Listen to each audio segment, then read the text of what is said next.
Hello दोस्तों, VP math NCERT में आपका स्वागत है। आज हम 10th क्लास के प्रश्नावली 1.1 पूरा हल करेंगे इस वीडियो में, तो आप हमारे साथ बने रहिए। तो उस प्रश्नावली 1.1 हल करने से पहले हम कुछ बेसिक चीज़ें बता देते हैं, जिससे आपको प्रश्न हल करने में कोई समस्या ना हो। तो चलिए हम शुरू करते हैं कुछ बेसिक। पहला चैप्टर में है वास्तविक संख्या। तो पहले हम वास्तविक संख्या जानेंगे क्या है, उसके बाद हम प्रश्नावली 1.1 हल करेंगे। तो चलिए हम शुरू करते हैं। सबसे पहले जानेंगे संख्या क्या होता है।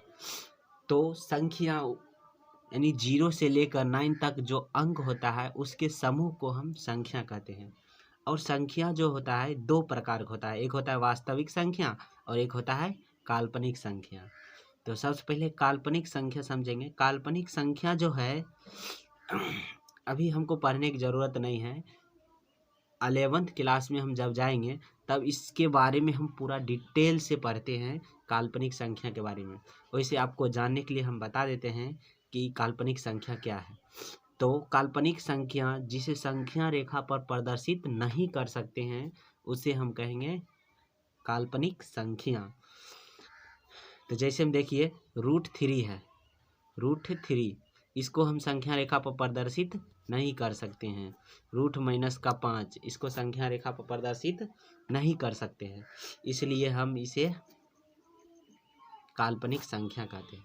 चलिए अब हम वास्तविक संख्या के बारे में जानते हैं। वास्तविक संख्या जो है कई प्रकार का होता है, देखते हैं। सबसे पहला है प्राकृत संख्या, प्राकृत संख्या। और दूसरा में है पूर्ण संख्या, पूर्ण संख्या। और उसके बाद पूर्णांक संख्या, पूर्णांक संख्या। उसके बाद हम पढ़ सकते हैं परिमेय संख्या, परिमेय संख्या।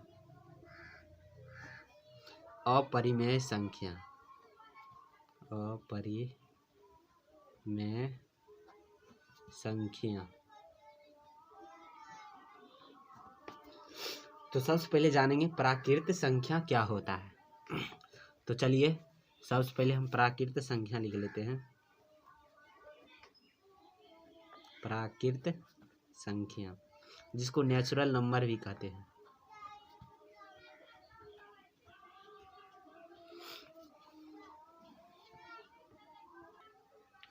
तो चलिए प्राकृत संख्या, गिनती की संख्या को हम प्राकृत संख्या कहते हैं, या ऐसे भी बोल सकते हैं 1 से लेकर 100 तक की जो संख्या, 1 से लेकर अनंत तक की जो संख्या होता है उसे हम प्राकृत संख्या कहते हैं। तो इसका डिफिनेशन हम लिख देते हैं। गिनती की संख्या, गिनती की संख्या को हम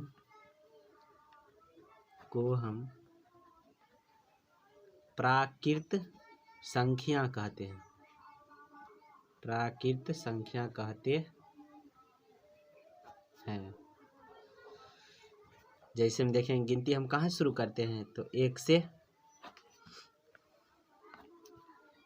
1 2 3 4 5 डॉट डॉट कहाँ तक गिन सकते हैं, हम अनंत तक गिन सकते हैं। तो इसी को हम कहेंगे प्राकृत संख्या। अब हम दूसरा देखते हैं पूर्ण संख्या। दूसरा पूर्ण संख्या, पूर्ण संख्या। पूर्ण संख्या किसको कहेंगे, इसका डिफिनेशन ऐसे लिख सकते हैं। प्राकृत संख्या में यदि शून्य मिला दिया जाए तो उसे हम पूर्ण संख्या कहेंगे, या ऐसे भी बोल सकते हैं 0 से लेकर अनंत तक की संख्या को हम पूर्ण संख्या कहते हैं। इसको हम डिफिनेशन इसका लिख सकते हैं। प्राकृत संख्या में, प्राकृत संख्या में शून्य मिला दिया जाए तो उसे पूर्ण संख्या कहेंगे, पूर्ण संख्या कहेंगे। जैसे हम देखेंगे, हम पूर्ण संख्या, प्राकृत संख्या कहाँ से गिनते हैं? 1 2 3 4, कहाँ तक गिन सकते हैं? इन्फिनाइट तक। इसी में यदि हम शून्य मिला देते हैं तो उसी को हम कहते हैं पूर्ण संख्या।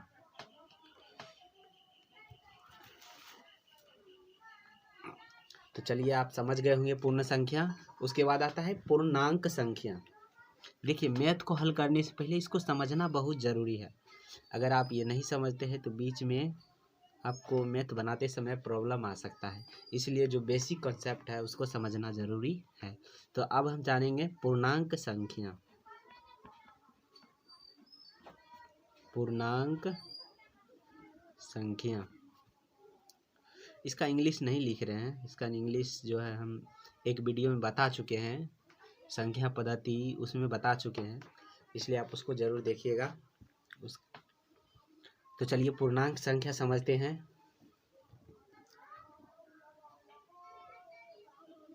तो इसका डिफिनेशन ऐसे लिख सकते हैं, धनात्मक एवं ऋणात्मक संख्या को हम पूर्णांक संख्या कहते हैं।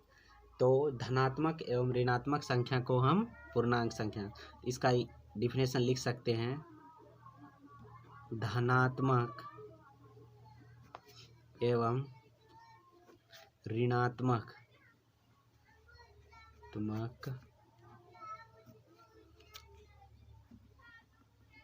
संख्या, धनात्मक एवं ऋणात्मक संख्या को हम पूर्णांक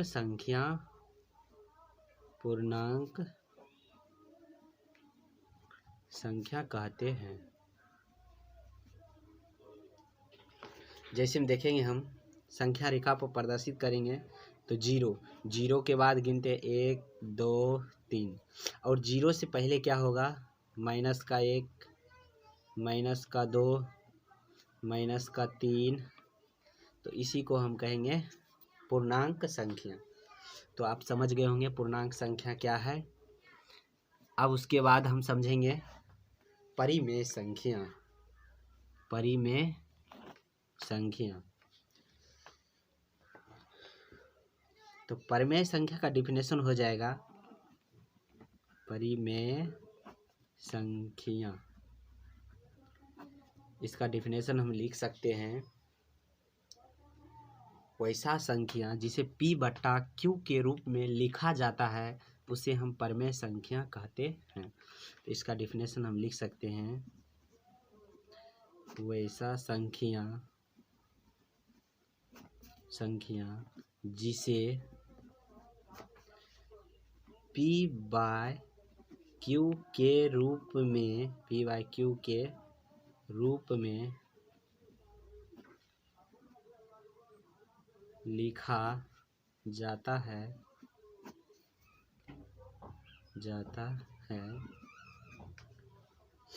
वैसा संख्या जिसे P बटा Q के रूप में लिखा जाता है जहाँ Q बराबर नॉट इक्वल टू 0 हो, उसे परिमेय संख्या कहते हैं। परिमेय संख्या कहते हैं। तो आप समझ गए होंगे परिमेय संख्या किसको कहेंगे, वैसा संख्या जिसे P बट्टा Q के रूप में लिखा जा सकता है जहाँ Q बराबर 0 के नहीं हो, जहाँ Q बराबर 0 नहीं हो। जैसे हम देखेंगे, हम जैसे में 1/2, यह क्या है? एक परिमेय संख्या है और बट्टा में 0 नहीं होना चाहिए। यदि 1/0 कर देती है परिमेय नहीं होगा, क्योंकि यह 0 को 1 में भाग देने से क्या हो जाता है, 0, इसलिए यह परमेय संख्या नहीं है। तो इसलिए परमेय संख्या वही होगा जिसे P/Q के रूप में लिख सकते हैं। 1/2 हो गया, 1/5 हो गया, 3/5 हो गया, यह सभी क्या है, एक परमेय संख्या है। तो चलिए अब हम जानेंगे अपरिमेय संख्या। अपरिमेय संख्या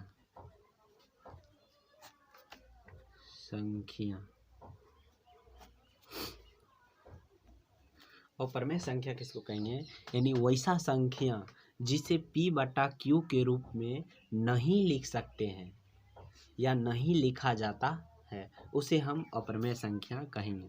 इसका पहले डिफिनेशन लिख लेते हैं। वैसा संख्या जिसे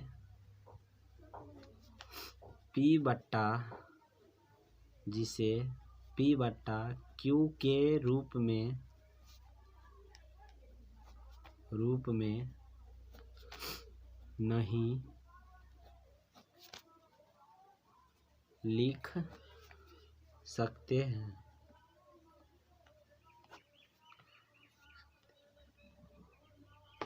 आप समझ गए होंगे, वैसा संख्या जिसे P/Q के रूप में नहीं लिख सकते हैं। जैसे हम देखेंगे, हम कौन सी संख्या जिसे P/Q के रूप में नहीं लिख सकते हैं। तो जैसे हम देखिएगा आप, जैसे हम √3 को हम P/Q के रूप में नहीं लिख सकते हैं, क्योंकि यह रूट के अंदर है। तो रूट के अंदर यदि हम बाहर करेंगे रूट को, तो 3 पावर 1/2, यानी यह पावर में आ गया।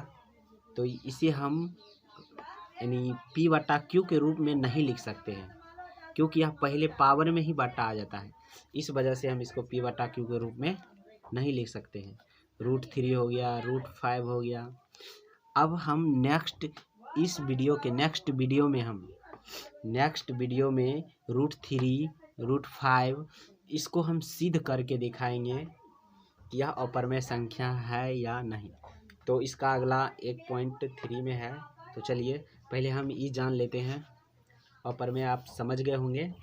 तो चलिए अब हम चैप्टर पढ़ते हैं, प्रश्नावली 1.1। तो चलिए अब हम प्रश्नावली 1.1 को हल करते हैं। तो प्रश्नावली 1.1 में क्या है, तो पहला क्वेश्चन है, कहता है निम्नलिखित संख्याओं का HCF ज्ञात करने के लिए यूक्लिड विभाजन एल्गोरिथम का प्रयोग कीजिए। यानी यह संख्या दिया हुआ है, इसको हमको कहता है HCF निकालने के लिए, यानी अधिकतम संख्या ज्ञात करने के लिए कहता है, और उसमें कहता है यूक्लिड विभाजन का प्रयोग कीजिए। तो सबसे पहले हम जानेंगे यूक्लिड विभाजन क्या है, फिर जो है इसके बारे में हम पढ़ेंगे। तो क्या पढ़ेंगे हम, यूक्लिड विभाजन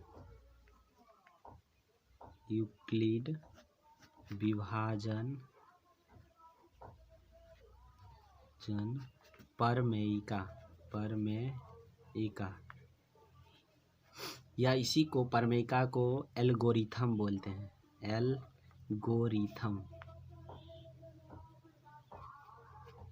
या ऐसे भी लिखा रहेगा यूक्लिड विभाजन एल्गोरिथम, या लिखा रहेगा यूक्लिड विभाजन प्रमेयिका का प्रयोग करें। तो हम सबसे पहले जानेंगे यूक्लिड विभाजन क्या होता है। तो यूक्लिड किसी वैज्ञानिक का नाम है। अब उसके बाद बात आया प्रमेयिका और एल्गोरिथम क्या होता है। तो सबसे पहले हम जानेंगे प्रमेयिका क्या है। तो यहाँ हम इसका डिफिनेशन भी लिख लेते हैं। प्रमेयिका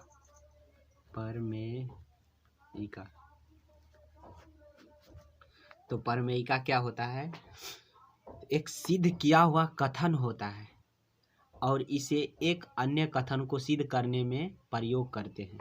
तो इसका परिभाषा इसे लिख सकते हैं, एक सिद्ध किया हुआ कथन होता है, सिद्ध किया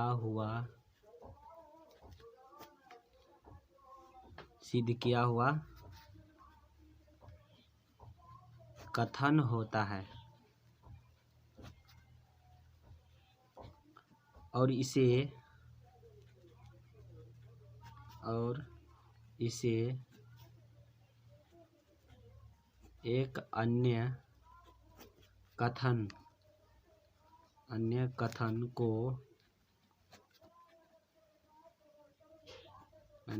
को सिद्ध करने में प्रयोग करते हैं।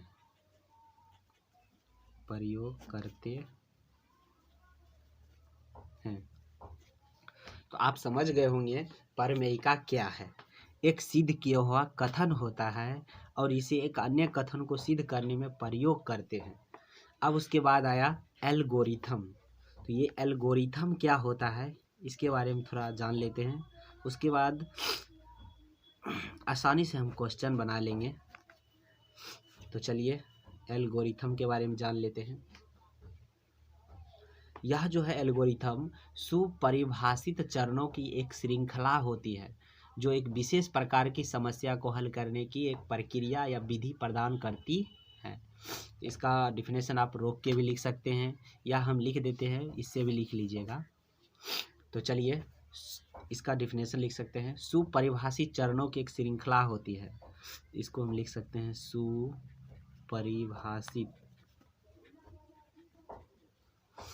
सुपरिभाषित चरणों की एक श्रृंखला होती है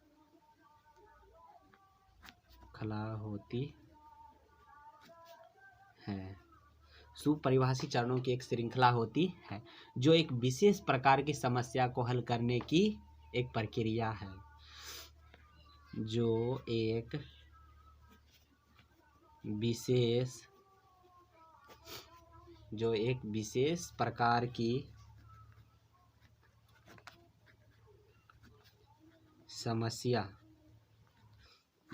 प्रकार की समस्या को हल करने की एक प्रक्रिया या विधि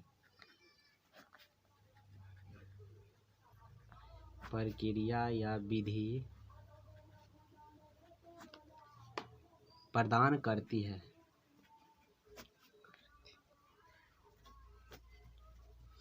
तो आप इसको उतार लीजिएगा, एक नोटबुक ले लीजिएगा, उस नोटबुक में इस सब को उतार लीजिएगा। अब उसके बाद हम जानेंगे यूक्लिड विभाजन का प्रमेयिका क्या होता है। उन्होंने दिया था यूक्लिड विभाजन एल्गोरिथम आपका पूछेगा आपको, तो आप इसका फार्मूला लिख सकते हैं। यूक्लिड विभाजन एल्गोरिथम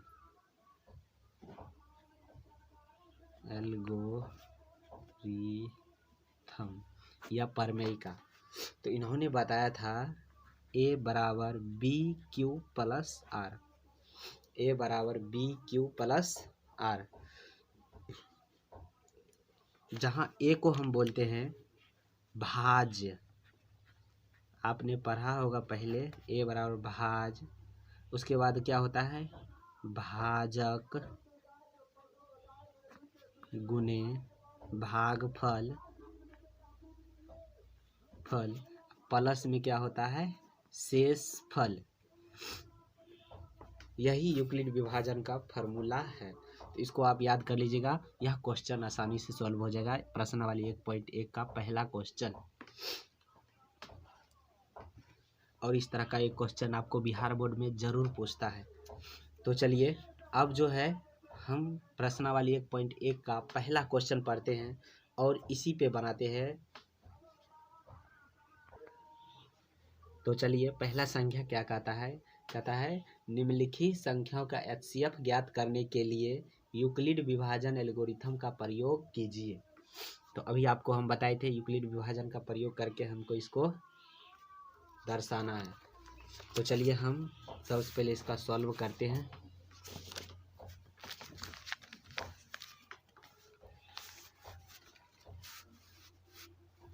तो पहला क्वेश्चन क्या था, आप यदि बिहार बोर्ड में लिखते हैं, यदि परीक्षा में बैठते हैं, तो सबसे पहले अच्छा से लिखने का तरीका होना चाहिए, सही से लिखने का तरीका होना चाहिए। तो सबसे पहले आप यदि बिहार बोर्ड में लिखते हैं तो ऐसे प्रश्न संख्या यहाँ एक नहीं, ऐसे नहीं लिखा जाता, ऐसे नहीं लिखिएगा। इससे मतलब जो चेकर होता है उनको देख यानी सही से देख नहीं पाते, इस वजह से वह सही से आपको आंसर भी नहीं दे। इसे लिखने का सही तरीका होना चाहिए आपके पास। तो सबसे पहले हम लिखने का सही तरीका क्या होता है, जैसे प्रश्न संख्या 1 है तो हम इसको लिख लेंगे प्रश्न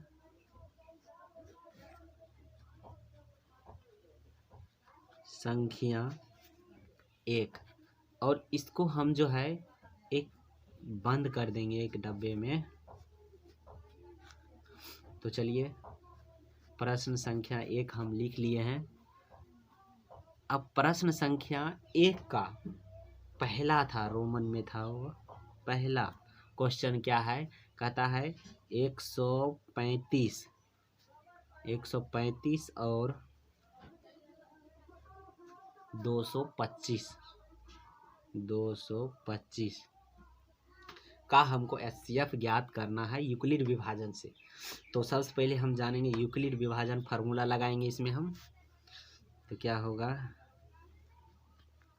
यूक्लिड विभाजन एल्गोरिथम या प्रमेय का, एल्गोरिथम यूक्लिड विभाजन एल्गोरिथम। तो उनका क्या फार्मूला है, A बराबर BQ प्लस R, यही है। तो सबसे पहले हम इस दोनों संख्या जो दिया है क्वेश्चन, इसमें छोटी वाली संख्या से बड़ी वाली संख्या में भाग कर लेंगे, और भाग कहीं चोरी छुपी नहीं करना है, इसी के सामने यहाँ हम पहले भाग दे देंगे, उसके बाद यूक्लिड एल्गोरिथम पर इसको हम बैठा देंगे। तो सबसे पहले हम इसको छोटी संख्या से बड़ी संख्या में भाग देते हैं। तो बड़ी संख्या क्या है 225, इसको हम भाग देंगे 135 से। 135 को कितना बार भाग जाएगा, 135 एक बार में ही भाग देते हैं। तो 135 दो बार में ज़्यादा हो जाएगा, तो इसको माइनस कर दो, 5 में से 5 गया तो 0, और एक 2 में से 3 जाएगा ना, एक पैसा एक कैरी लेंगे, 12 में से 3 गया तो 9, उसके बाद यह 1 माइनस 1 क्या होगा 0, यानी 90 आ गया। अब इस 90 को हम इस 35 में भाग देते हैं। तो इसको लिख लेते हैं। तो 90 को 35 में भाग दो तो कितना, 2 बार 9 दूना 18, 2 बार ज़्यादा हो जाता है, तो एक ही बार जाएगा भाग। तो 90, इसको माइनस करो, 5 में से 0 गया तो कितना 5 होगा, 13 में से 9 गया तो 4। अब इस 45 को इस हम 90 में भाग देंगे 90 में। तो चलिए 45 को कितना बार भाग जाएगा, 45 दूना 90। तो समझ गए होंगे आप, 45 जब तक 0 नहीं आएगा तब तक छोड़ेंगे नहीं इसको। तो 0 आ गया अब यहाँ। अब उसके बाद इस सभी को बारी बारी सम संख्या यानी यूक्लिड विभाजन पर में एल्गोरिथम पर हम इसको बैठाएंगे, यहाँ पुट कर देंगे इसको। तो सबसे पहले इसको हम A बोलते हैं, इसको B बोलते हैं, इसको Q, और जो बचता है जो उसको हम शेषफल बोलते हैं यानी R बोलते हैं। तो चलिए सबसे बड़ा जो है A कितना है 225,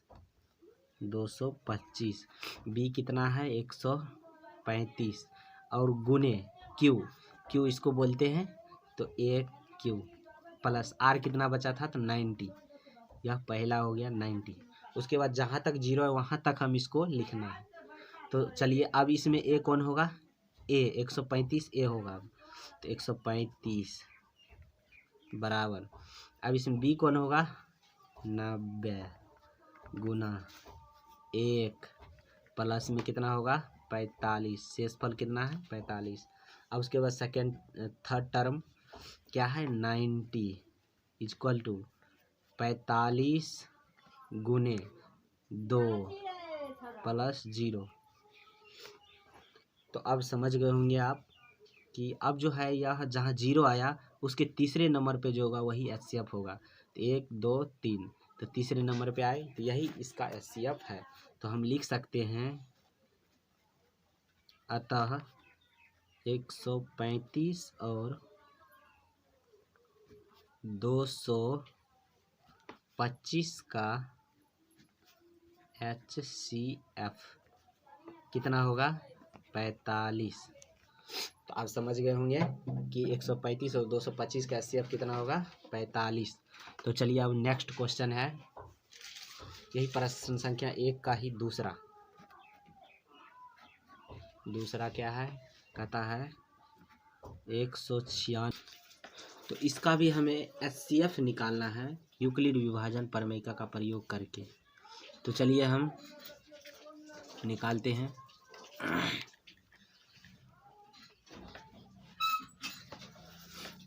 यहाँ हम लिखेंगे यूक्लिड विभाजन, हल पहले लिख लेते हैं।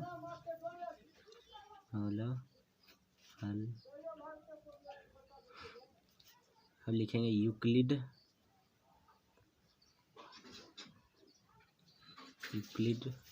विभाजन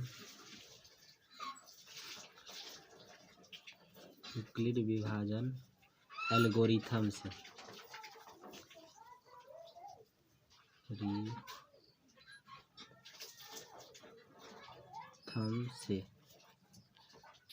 यूक्लिड विभाजन एल्गोरिथम। तो यूक्लिड विभाजन एल्गोरिथम क्या है? तो A बराबर BQ प्लस R, A बराबर BQ प्लस R। तो सबसे पहले हम छोटी संख्या से बड़ी संख्या में भाग दे लेते हैं, यहीं रफ कर लेते हैं। तो बड़ी संख्या क्या है? 38, 220 को हम भाग दे देते हैं 196 से। तो 196 है, इसको हमको इसमें भाग देना है पहले। तो 196 को एक बार में पहले लगाएंगे, वह 196। अब इसको पहले हम माइनस कर लेंगे, 12 में से 6 गया तो 6, और ये कितना हुआ? 7, एक कैरी दे दिया, 7 में से 9 नहीं जाएगा, एक पैसा लेंगे 17, 17 में से 9 गया तो 8, और ये एक दे दिया, 1 बचा, 2 बचा, और 2 में से 1 गया तो 1। अब उसके बाद जो है ये 2 उतार लेते हैं, 2 उतार लिए। अब 1862 हो गया। अब इसको हम कितना बार भाग देते? यहाँ 200 करीब है, ये 1800 है, तो 9 दूना 1800 पूरा है, इसलिए हम सबसे पहले 9 से भाग दे के देखते हैं, 9 से गुना करके देखते हैं। तो 9 छाके 54, 54 का 4 हाथ बाकी 5। उसके बाद जो है 9 नमा 81 और 5 86, 81 और 5 86, 86 6 हाथ बाकी 8, 8 बच गया, 9 एकम 9 और 8 17, तो 17 लिख लेंगे। इसको माइनस करो, कितना आएगा? 12, 12 में से 4 गया तो 8, 6 में एक पैसा दे दो, 15, 15 में से 6 गया तो 9, ये 7 में 7 गया 0, 1 में से गया 0। अब ये 0 बच गया, ये 0 यहाँ उतार देंगे। अब ये 980 हो गया। अब 196 कितना ज़्यादा पर है कि 980 करीब आ जाए, यानी 200 करीब है, और 5 दूना 10, यानी 5 से लगाएंगे तो 1000 करीब हो जाएगा। तो 5 से गुना करके देखते हैं, 5 छके 30, 30 के 0 हाथ बाकी 3, 9 5 45, 3 48, 48 का 8 हाथ बाकी 4, और 5 एकम 5 और 4 9, तो ये पूरे लग गया।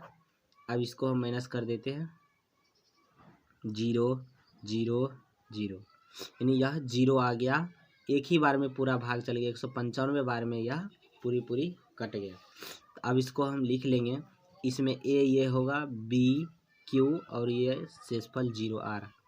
इसको हम लिख सकते हैं 38 220 इक्वल टू B कितना होगा? 196 गुना 195 प्लस R कितना है? 0, और इसका HCF क्या हो गया? यही तीसरे नंबर पे 1 2 3। तो हम लिख सकते हैं, अतः 196 और 38,220 का HCF, 220 का HCF कितना होगा? 196, इसका HCF क्या होगा, 196 होगा। तो चलिए अब आप समझ गए होंगे दूसरा क्वेश्चन। अब इसी तरह तीसरा क्वेश्चन भी इसी तरह है, इसको भी हम सॉल्व कर देते हैं। तो प्रश्न संख्या पहला का तीसरा क्या है, 867 और 255 का HCF हमको निकालना है।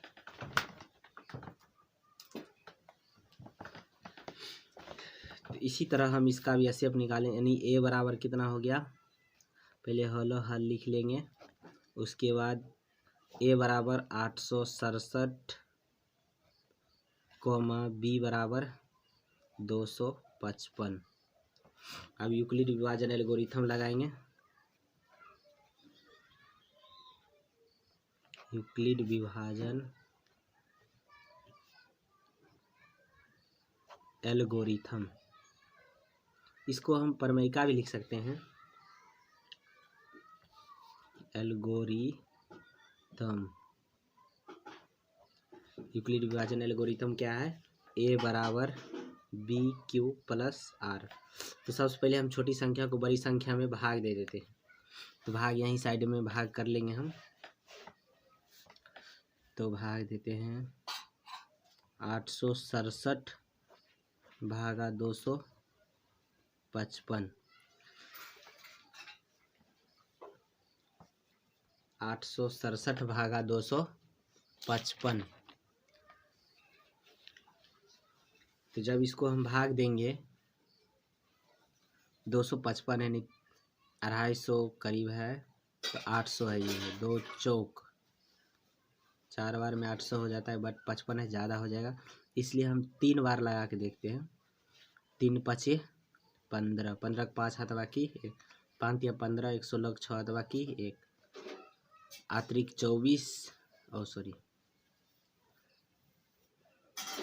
3 दूना 6,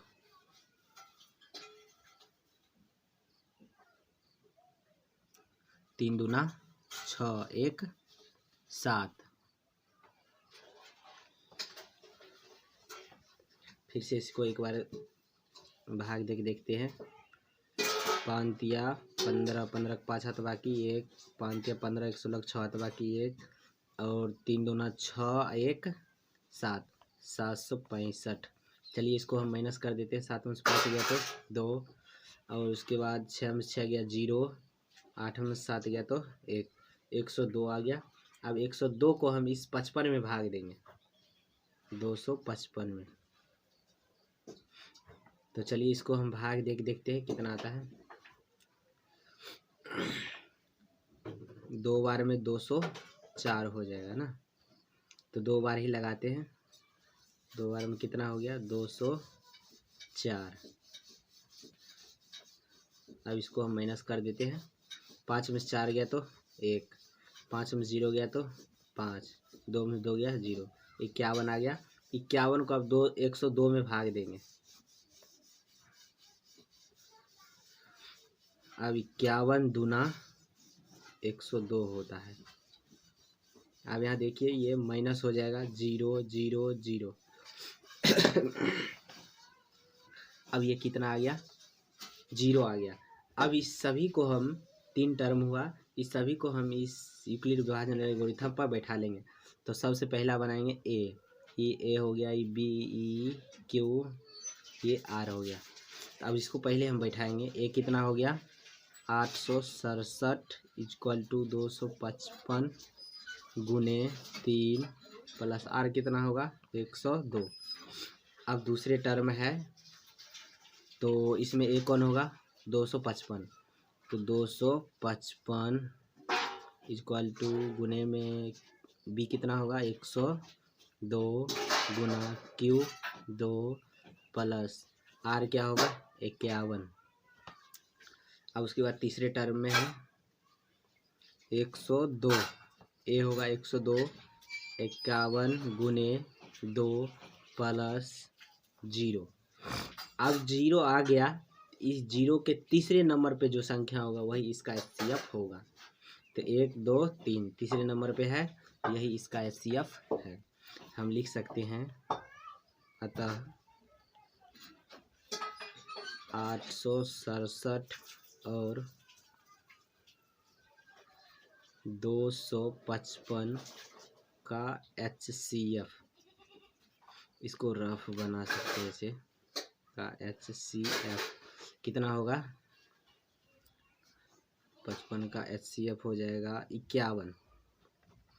तो अब आप समझ गए होंगे प्रश्नावली 1.1 का 3 क्वेश्चन था, हमने तीनों क्वेश्चन आसानी से सॉल्व कर लिए।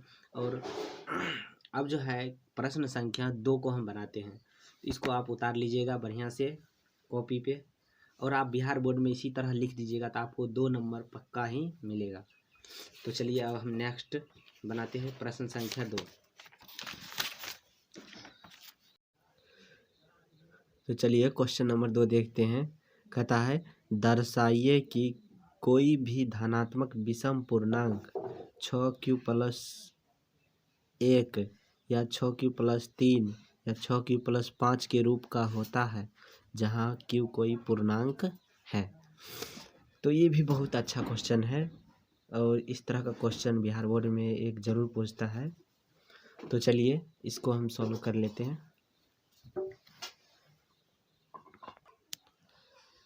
तो हम लिख लेंगे प्रश्न संख्या 2।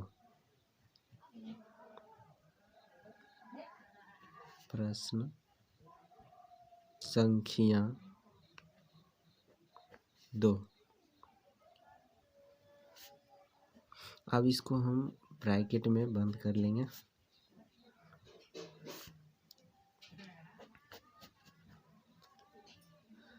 प्रश्न संख्या 2। इसी तरह आप भी प्रश्न संख्या 2 लिखकर इसका उत्तर लिख दीजिएगा। हल हल हल एरो का चिन्ह दे दीजिएगा। अब प्रश्न संख्या 2 में क्या कहता है कि इसमें आप जानते हैं कि यूक्लिड विभाजन का फॉर्मूला क्या था, A = BQ+R। तो इसमें दिया हुआ है, तो हम लिख लेते हैं दिया है।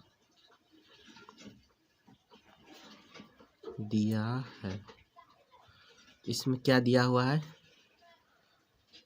6q+1, 6q+3, 6q+5 के रूप का होता है। तो हमें यही सिद्ध करना है। तो चलिए यह हम सिद्ध कैसे करेंगे। तो यहाँ हम पहले देख लेते हैं यूक्लिड विभाजन का फॉर्मूला जो है क्या है, A = BQ+R है, यही है। तो यहाँ A हो गया, B का मान यहाँ दिया हुआ है 6q, तो B के जगह पे क्या लिखेंगे हम, 6q प्लस R नहीं दिया हुआ है, R भी दिया हुआ है तो R 1 है, तो 6q+1।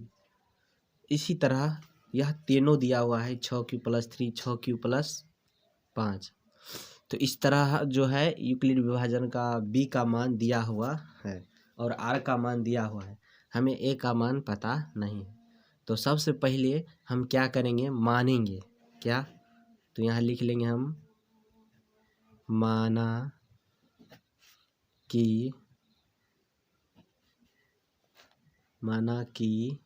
धनात्मक विषम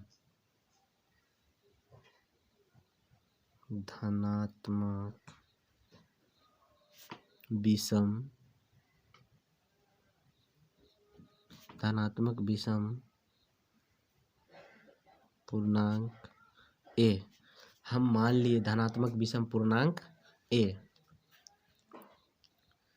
अब उसके बाद जो है A तो मान लिए, अब B जो है, B को हम भाजक भी बोलते हैं। तो भाजक B दिया हुआ है, B कितना दिया हुआ है, तो B 6 है। उसके बाद R यानी शेषफल, तो हम शेषफल लिख लेते हैं, शेषफल। तो आप ध्यान रखिएगा शेषफल जो r होगा हमेशा b से छोटा होगा, b से हमेशा क्या होगा, r छोटा होगा। तो 5 6 से छोटा क्या होगा, तो 0 होगा, 1 2 3 4 और 5। यानी r जो है हमेशा b से क्या होगा, छोटा होगा, इसलिए आप यह ध्यान रखिएगा।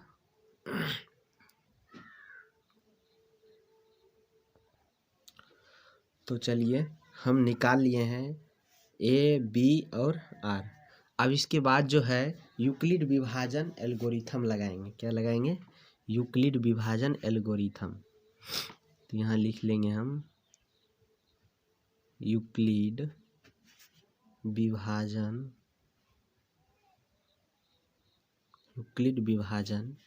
एल्गोरिथम।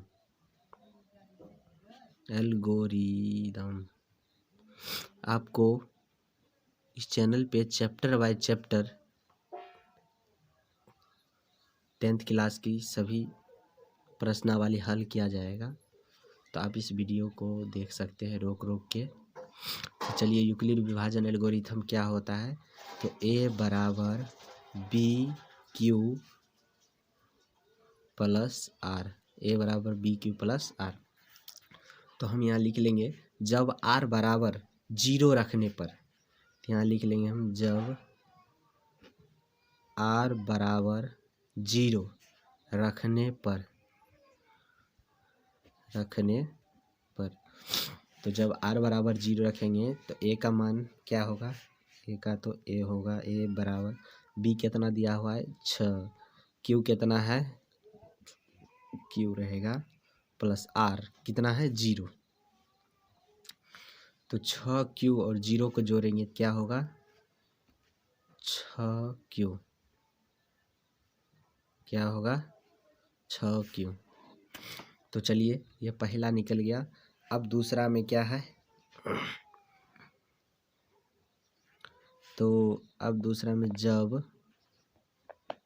r बराबर 1 रखने पर, जब r बराबर 1 रखेंगे तो क्या होगा, a बराबर 6q प्लस क्या होगा 1 होगा कि नहीं, 6 की जगह q और उसके बाद r की जगह पे 1 रख दिए, तो 6q प्लस 1,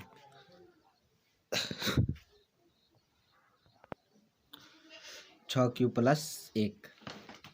अब उसके बाद जब r बराबर, तो लिख लेंगे हम जब r बराबर 2 रखने पर, तो क्या होगा, a बराबर 6q प्लस का 2। तो आप ही समझ गए होंगे जब 2 रख दिए। तो फिर उसके बाद क्या है, जब r बराबर 3 रखने पर, जब r बराबर 3 रखने पर, तो a बराबर क्या होगा 6q प्लस 3, a बराबर 6q प्लस 3।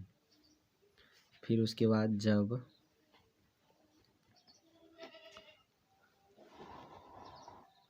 फिर क्या होगा,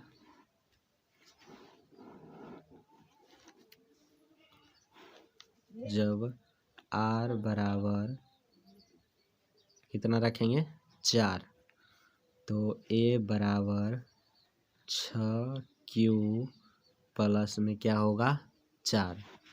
उसी तरह जब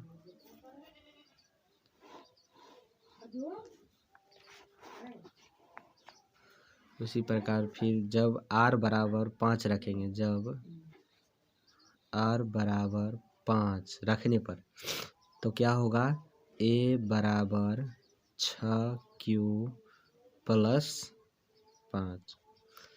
तो चलिए अब हम देखते हैं इसमें क्या कहता था, क्वेश्चन में कहता था दर्शाइए कि कोई भी धनात्मक विषम पूर्णांक 6q प्लस 1 या 6q प्लस 3 या 6q प्लस 5 के रूप का होता है। तो चलिए हमारा ये आंसर आ चुका है, तो हम इसको लिख लेते हैं। देखिए 6q है, तो यह q है, तो 6 जो है वह वह सम संख्या है। और 6 जोड़ 1 7 होता है। 7 क्या है? एक विषम संख्या है। तो यही हमको पूछा है कि 6 प्लस 1 विषम संख्या है या नहीं। अब बताइए 6 2 8, 8 क्या होगा? सम संख्या होगा, तो यह नहीं होगा। 6 3 9, 9 क्या है? एक विषम संख्या है। एक ये हो गया। उसके बाद 6 प्लस 4 10, 10 क्या है? एक सम संख्या है। 6 5 11, 11 जो है यह एक विषम संख्या है। तो हमें यही तीनों दिखाना था, तो हम लिख सकते हैं। अब बहुत आसान है, इसको आप एक बार बना लीजिएगा, उसके बाद दोबारा आपको मेहनत नहीं करना पड़ेगा। तो हम लिख लेंगे अतः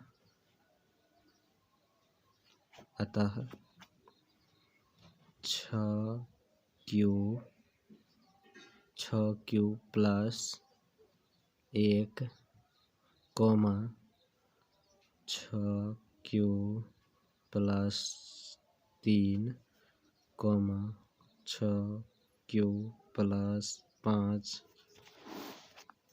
6Q प्लस 5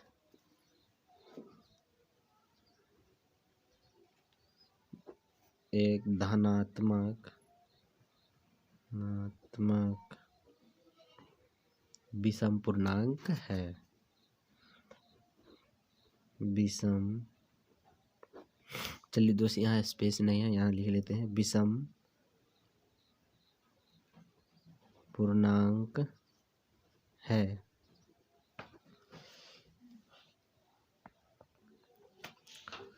तो चलिए क्वेश्चन नंबर अब हम 3 पढ़ेंगे। क्वेश्चन नंबर 3 में क्या कहता है? कहता है किसी परेड में 616 सदस्य वाली एक सेना की टुकड़ी को 32 सदस्यों वाली एक आर्मी बैंड के पीछे मार्च करना है। दोनों समूह को समान संख्या वाले स्तंभों में मार्च करना है। उन स्तंभों की अधिकतम संख्या क्या है जिसमें वे मार्च कर सकते हैं? तो इसमें अधिकतम संख्या पूछा गया है। क्या पूछा गया है? अधिकतम संख्या। यानी जब भी आपको अधिकतम संख्या पूछे तो उसका हम HCF निकालते हैं। यदि न्यूनतम संख्या पूछे तो हम LCM निकालेंगे। तो चलिए क्वेश्चन नंबर 3, यह बिहार बोर्ड में कई बार पूछा गया है। तो चलिए हम क्वेश्चन नंबर 3 बनाते हैं। तो चलिए अब हम प्रश्न संख्या 3 लिखते हैं। तो प्रश्न यहाँ लिख लेंगे हम, ऐसे आप भी हाईलाइट करके लिखिएगा। प्रश्न संख्या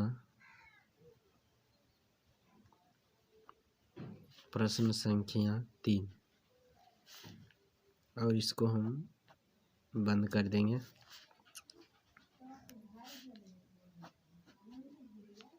प्रश्न संख्या 3 का हल।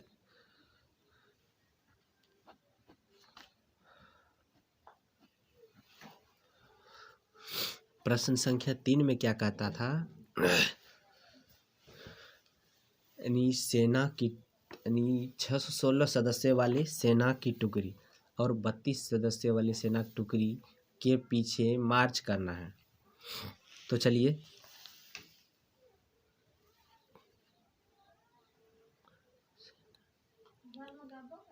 तो हम लिख सकते हैं सेना की टुकड़ी, यानी बड़ी सदस्यों वाली सेना की टुकड़ी।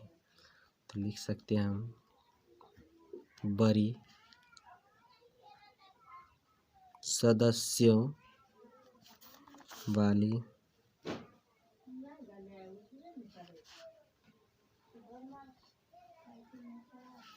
सेना की टुकड़ी। बड़ी सदस्यों वाली सेना की टुकड़ी कितने हैं? 616। छोटी सदस्य वाली सेना की टुकड़ी, छोटी सदस्यों वाली सेना की टुकड़ी कितना होगा? 32। तो हमें इसका अधिकतम संख्या ज्ञात करना है। क्या ज्ञात करना है? अधिकतम संख्या। तो दोस्त ये बहुत ही आसान है। इसका हम अधिकतम संख्या यानी HCF निकालना है। इसमें बताया नहीं गया है कि आप यूक्लिड विभाजन से निकालें या भाग विधि से, तो हम इसमें कोई भी विधि से इसको निकाल सकते हैं। तो चलिए सबसे पहले हम यानी छोटी संख्या को बड़ी संख्या यानी यूक्लिड विभाजन से ही निकालेंगे। छोटी संख्या को बड़ी संख्या से पहले भाग दे देंगे। तो सबसे पहले हम यहाँ लगाएंगे यूक्लिड विभाजन एल्गोरिथम। यूक्लिड विभाजन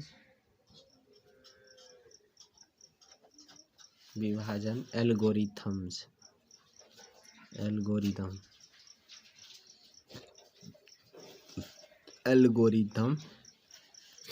तो यूक्लिड विभाजन एल्गोरिथम क्या है? A बराबर BQ प्लस R। तो आप ही समझ गए होंगे। अब उसके बाद क्या करते हैं, हम छोटी संख्या को बड़ी संख्या में पहले भाग देते हैं। तो छोटी संख्या से इधर रफ कर लेंगे बगल में ही 616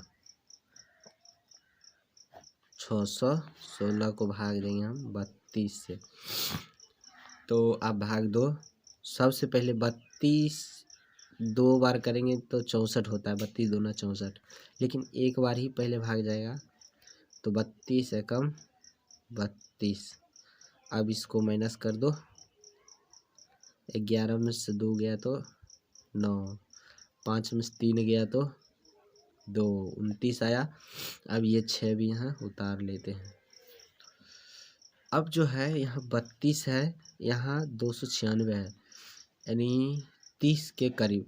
तो हम देखो आसानी गुना करने का तरीका होता है, 30 को 32 है, 30 को गुना करके देखो कितना बार में यह 29 आता है।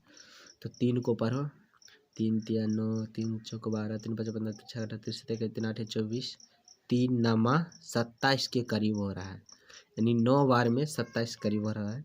तो पहले हम 9 से गुना करके देखते हैं। 9 दूना 18, 9 दूना 18, 18 का 8 तो बाकी 1, 9 तिया 27, 1 28। तो चलिए 288 आ गया, 196 करीब है। अब इसको माइनस कर लो, 16 में से 8 गया तो 8, यह कितना बचा 8, 8 में से 8 गया तो 0 0। अब इस 8 को इस 32 में भाग देंगे। इस 8 को जो शेषफल होता है उसको भाजक में फिर से हम भाग देते हैं। तो 32, तो चलिए 8 चौके 32, 8 चौके 32। अब यहाँ जो है माइनस कर देंगे, 2 में से 2 गया 0, 3 में से 3 गया 0, यानी शेषफल यहाँ क्या आ गया 0 आ गया। शेषफल जहाँ 0 आ जाए बस वही उसका तीसरे नंबर का आंसर होता है।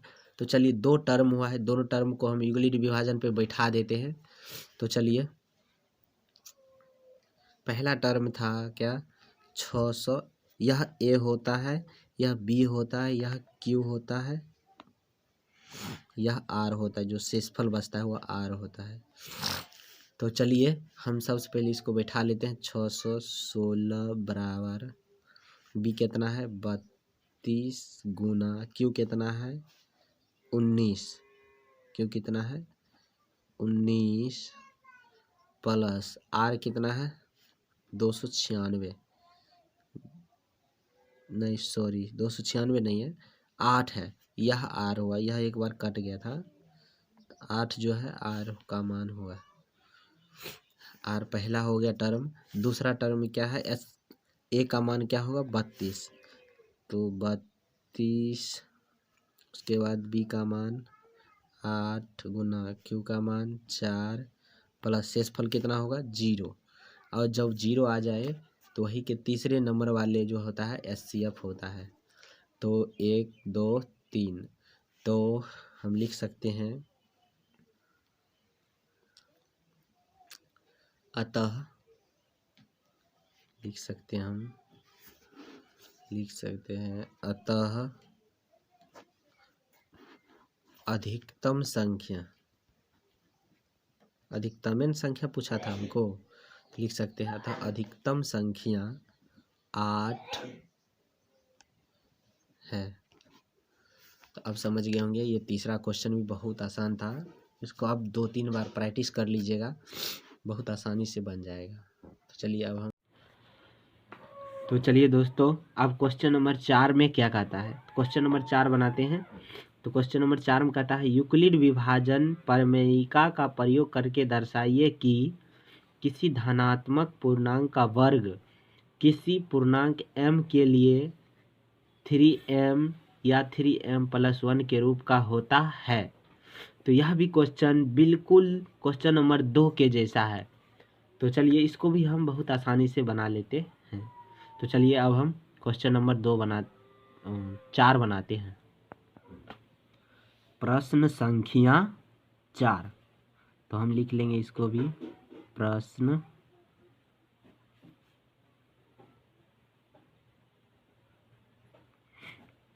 संख्या 4। अब इसको भी हम प्रश्न संख्या 2 के जैसा बिल्कुल आसानी से हल कर लेंगे। तो चलिए दोस्तों, हल एरो का चिन्ह देंगे, एरो का चिन्ह देना मत भूलिएगा, इससे देखने में बहुत अच्छा लग रहा है। तो चलिए अब हम इसमें क्या कहता है,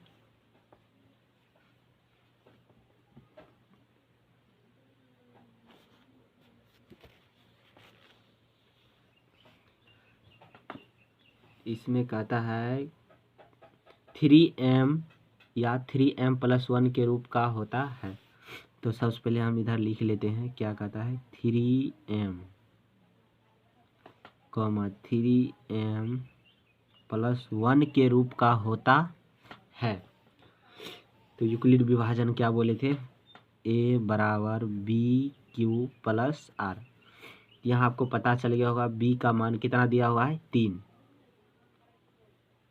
और r का मान 1। अब हम यहाँ a का मान हमको पता नहीं है, तो सबसे पहले क्या करेंगे, हम मानेंगे, माना कि धनात्मक विषम पूर्णांक बराबर a। हम मान लिए धनात्मक विषम पूर्णांक a। अब उसके बाद भाजक क्या होगा b का मान दिया हुआ है 3, r का मान, उसके बाद शेषफल r, शेषफल कितना दिया हुआ है, यानी जब भी शेषफल होगा b से छोटा होगा तो क्या लिख सकते हैं 0, 1, 2। r का मान लिख दिया हम, 3 से छोटा होगा 0, 1, 2। अब उसके बाद हम यूक्लिड विभाजन लगाएंगे हम यहाँ पे, तो लिख लेंगे हम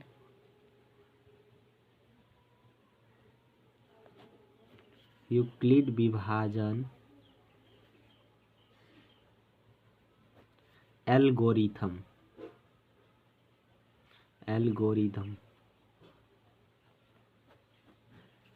यूक्लिड विभाजन एल्गोरिथम क्या है, a बराबर BQ+R, a बराबर BQ+R। तो सबसे पहले देखेंगे हम, जब लिख देंगे यहाँ, जब r बराबर 0 रखने पर, जब r बराबर 0 रखेंगे तो क्या होगा, a बराबर b कितना दिया हुआ है 3 Q+0। अब इसको हम a बराबर 3Q को 0 से जोड़ेंगे तो क्या होगा 3Q। अब इसमें कहता है कि वर्ग, धनात्मक पूर्णांक का वर्ग m के रूप का होता है या नहीं। तो वही हम क्या करेंगे, दोनों तरफ वर्ग करेंगे, दोनों दोनों तरफ वर्ग करने पर,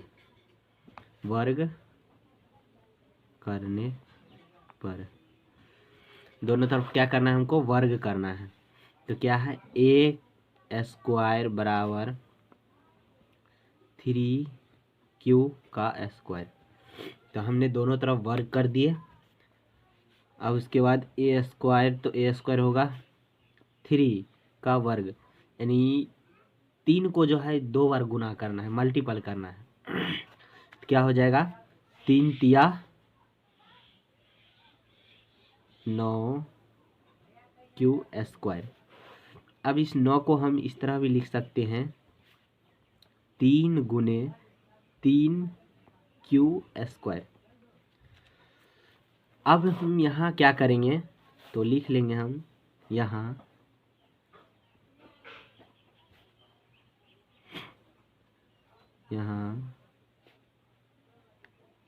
3q स्क्वायर बराबर हम मान लेंगे m। क्या मान लेंगे, m। तो क्या हो जाएगा, ए स्क्वायर बराबर, इसके जगह पे हम क्या माने हैं, m। तो 3, इसके जगह पे m लिख देंगे, 3m। तो चलिए, यह हमारा पहला आ चुका है। अब उसके बाद जब r बराबर 1 रखने पर, तो यहाँ लिख लेंगे हम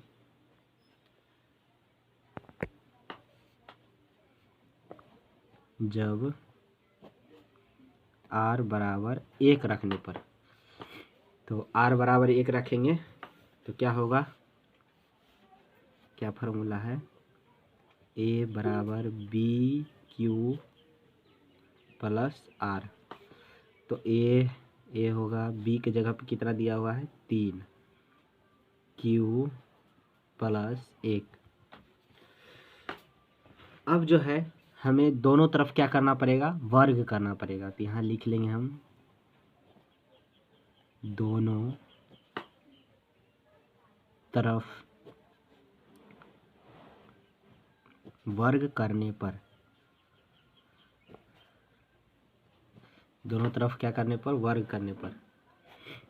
तो लिख लेंगे हम a बराबर 3q प्लस 1। तो इसका वर्ग करेंगे हम और इसका वर्ग करेंगे।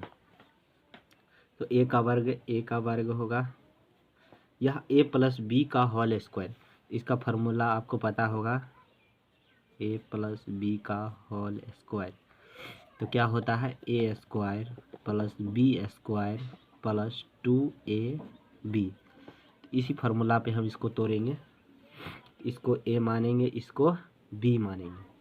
तो a स्क्वायर क्या होगा, 3q square plus b square, तो किसका स्क्वायर, 1 का स्क्वायर प्लस 2ab।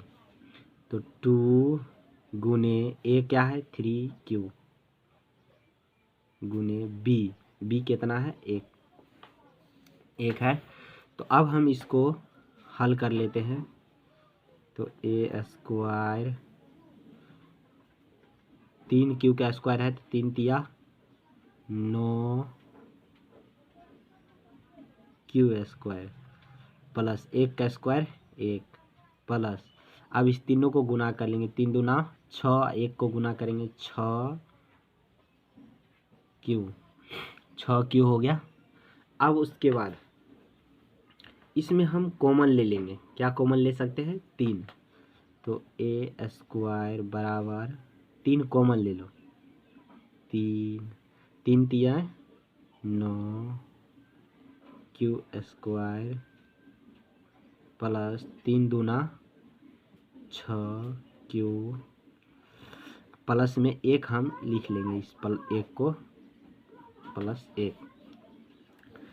अब उसके बाद यहाँ हम क्या करेंगे, लिख लेंगे यहाँ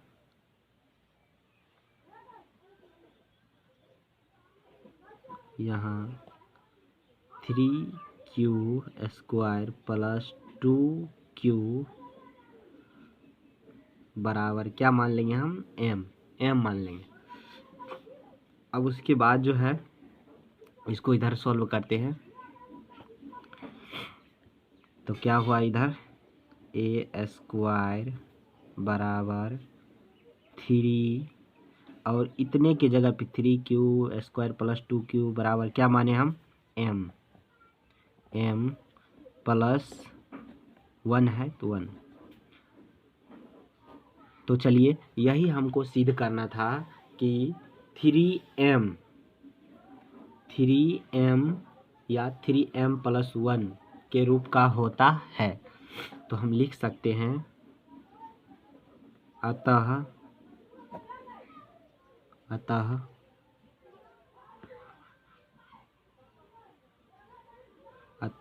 धनात्मक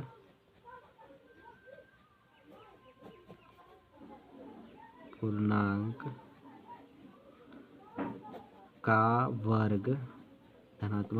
का वर्ग 3m, 3m प्लस 1 के रूप का होता है। तो यह हम सिद्ध कर लिए। यह भी बहुत आसान क्वेश्चन था। तो चलिए आप इसको नोटबुक में उतारते जाइएगा। तो चलिए अब हम नेक्स्ट क्वेश्चन 5वां क्वेश्चन पढ़ते हैं। 5वां क्वेश्चन में क्या कहता है, तो चलिए क्वेश्चन नंबर 5 में क्या कहता है। क्वेश्चन नंबर 5 में कहता है यूक्लिड विभाजन प्रमेयिका का प्रयोग करके दर्शाइए कि किसी धनात्मक पूर्णांक का घन 9m प्लस 1 या 9m प्लस 8 के रूप का होता है। तो चलिए यह भी बहुत आसान है, क्वेश्चन नंबर 4 के जैसा है, बट उसमें वर्ग बोला था, इसमें घन बोला है, तो हम घन कर लेंगे। तो चलिए क्वेश्चन नंबर 5 बनाते हैं। तो चलिए प्रश्न संख्या 5, तो यहाँ हम लिख लेंगे प्रश्न संख्या कितना है, 5। आप भी इस प्रोसेस से लिखिएगा, हर एक क्वेश्चन में मैं बोल रहा हूँ। प्रश्न संख्या 5। अब प्रश्न संख्या 5 का हल। प्रश्न संख्या 5 में क्या कहता है, तो चलिए इसमें दिया हुआ है, क्या दिया हुआ है, यहाँ लिख लेंगे हम, दिया है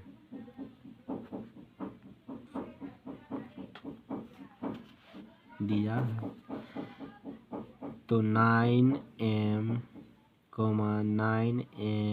plus 1 9m plus 8 9m plus 8 के रूप का होता है या नहीं। तो उसके बाद यूक्लिड विभाजन क्या बोले हैं, a बराबर BQ प्लस R। अब उसके बाद जो है यहाँ b का मान कितना दिया हुआ है, 9 दिया हुआ है, यानी 9 दिया हुआ है, और q का मान m। और तो चलिए हम इसको जिस तरह चौथा क्वेश्चन बनाया उसी तरह इस क्वेश्चन को भी बनाएंगे। इसमें सिर्फ घन करना है। तो चलिए हम मान लेते हैं, माना कि धनात्मक विषम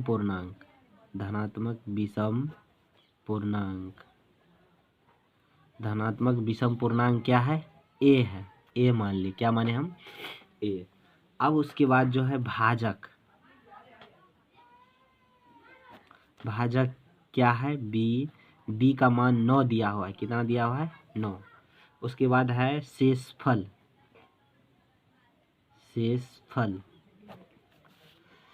तो शेषफल कितना दिया हुआ है, शेषफल r। 9 से हमेशा क्या होगा, छोटा होगा, b से हमेशा r का मान क्या होगा, छोटा।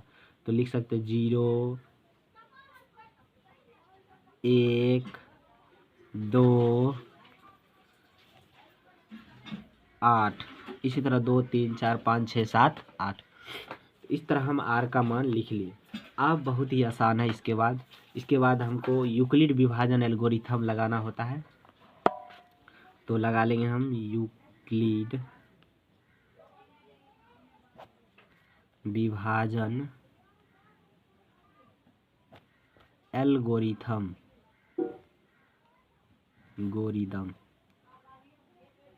एल्गोरिदम यूक्लिड विभाजन एल्गोरिथम क्या बोला था? तो उनका फॉर्मूला क्या है? ए बराबर बी क्यू प्लस आर, यही है, ए बराबर बी क्यू प्लस आर। ए बराबर बी क्यू प्लस आर।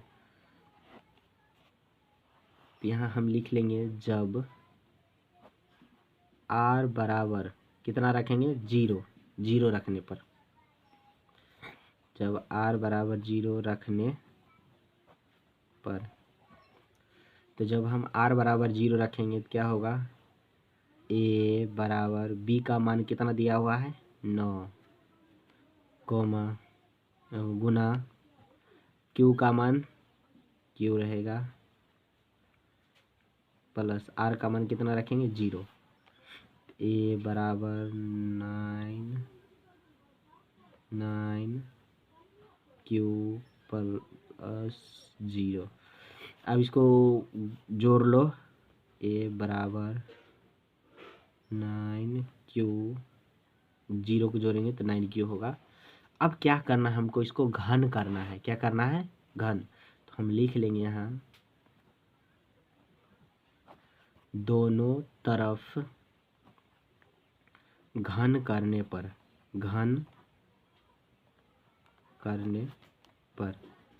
दोनों तरफ क्या करना है हमको? घन करना है। तो ए है, तो ए का घन बराबर 9 क्यू का घन।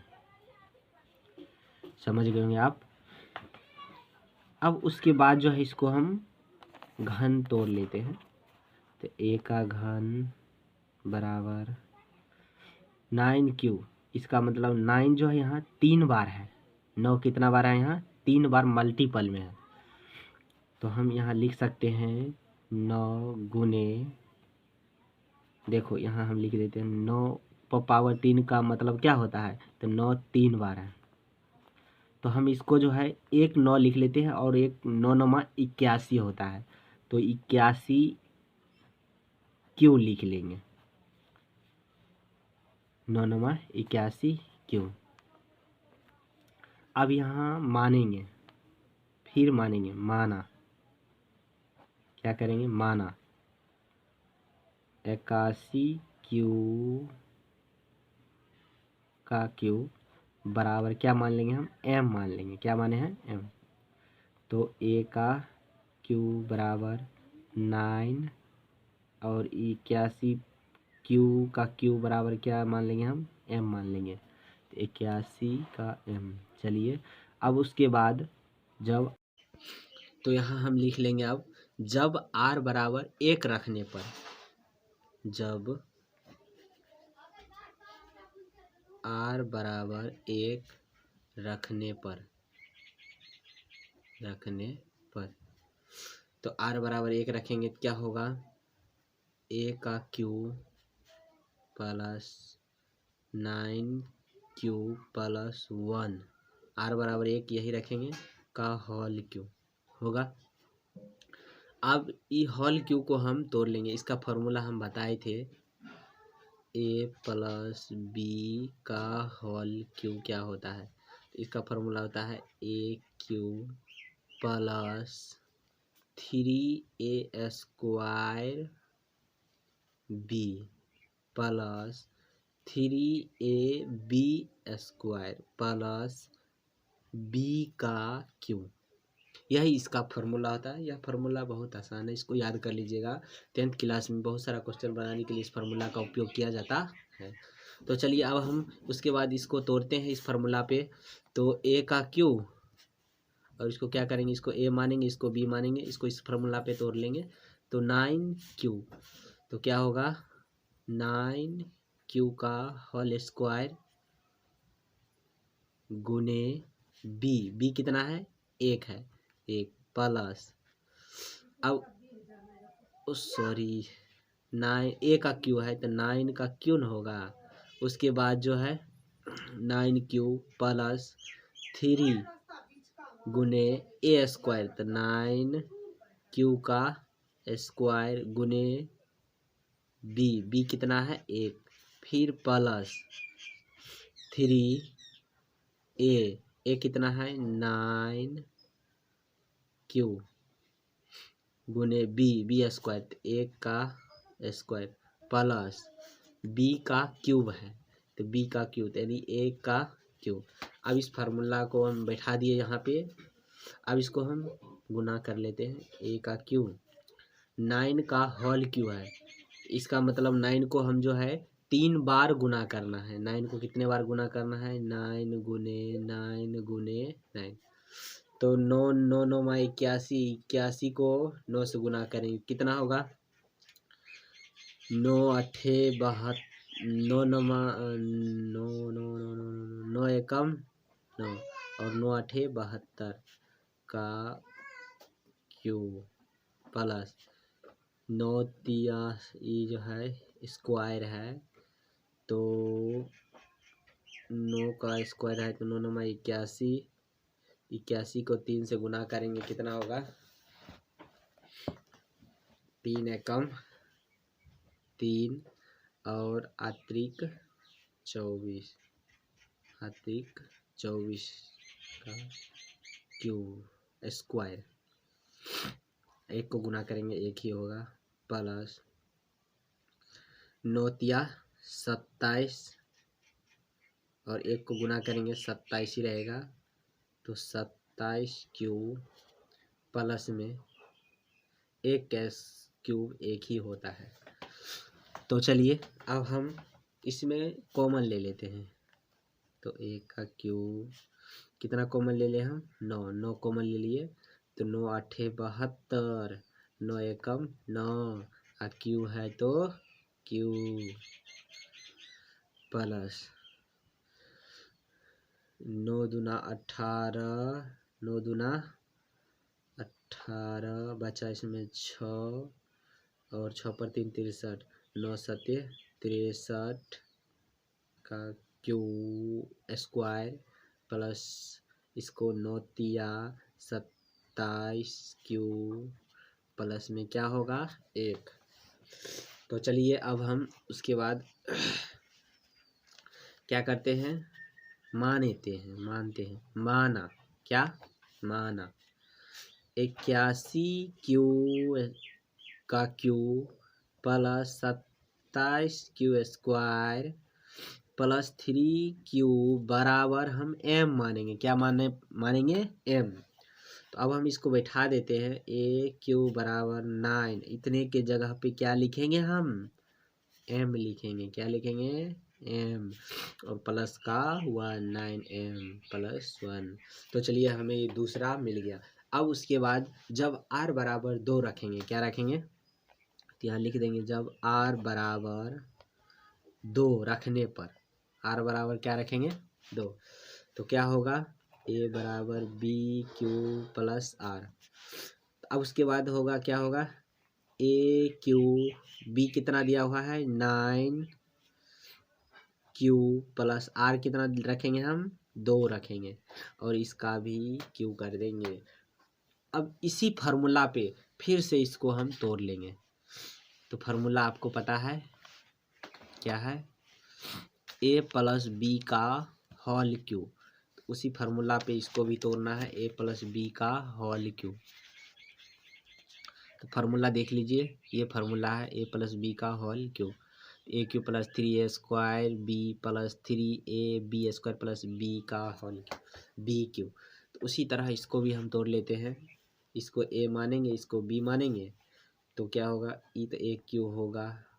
उसके बाद 9q प्लस 2 है तो ए क्यू क्या होगा 9 का होल क्यू होगा, 9 का होल क्यू प्लस 3 गुने ए स्क्वायर, तो 9q स्क्वायर बी कितना है 2, तो 2 लिख देंगे। अब उसके बाद फिर प्लस होगा 3 गुने ए, तो 9q गुने बी कितना है बी 2 है तो 2 का स्क्वायर प्लस बी का क्यूब तो 2 का क्यूब हो जाएगा। अब इसको हम गुना कर लेते हैं, तोड़ लेते हैं इसको, तो होगा ए क्यूब बराबर इसका 9 को 3 से गुना करेंगे, अभी गुना किए थे हम, 9 को 3 बार गुना करना है तो 729 का क्यूब प्लस अब इसको स्क्वायर 9 नंबर 81, 81 को 3 से गुना करेंगे, 81 3 दूना 6 और 6 को 81, रुकिए एक मिनट, इसको हम 9 का स्क्वायर कितना होगा 9 नंबर 81, 81 को 3 से गुना करेंगे तो 81 3 दूना 6, 81 को 6 से गुना कर लेते हैं, 6 एकम 6 अच्छा 48, 6 एकम 6 अच्छा 48 यानी 486 हो रहा है। तो क्या लिख लेंगे हम 486 क्यू स्क्वायर प्लस अब उसके बाद जो है इसको गुना कर लेंगे हम, 9 तिया 27, 27 2 का स्क्वायर 4, 27 चौके तो 27 चौके कितना होगा 7 चौका 28 काटा तो बाकी 2, 4 दूना 8 2 10 108 होगा, 27 चौके 108 क्यू प्लस 2 का स्क्वायर कितना होगा 8, 2 का क्यू कितना होगा 8।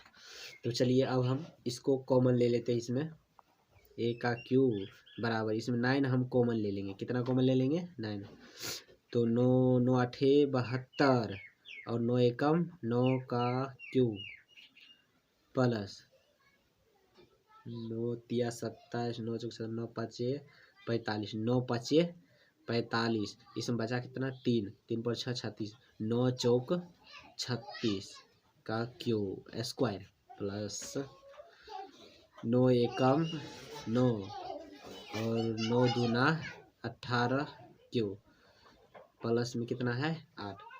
अब हम यहाँ क्या करेंगे फिर मानेंगे, माना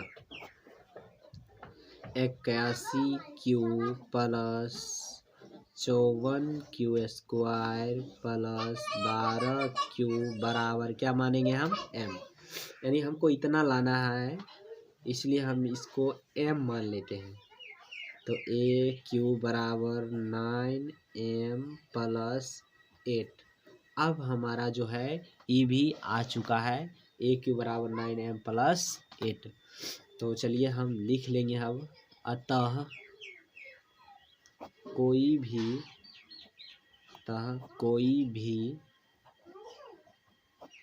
धनात्मक विषम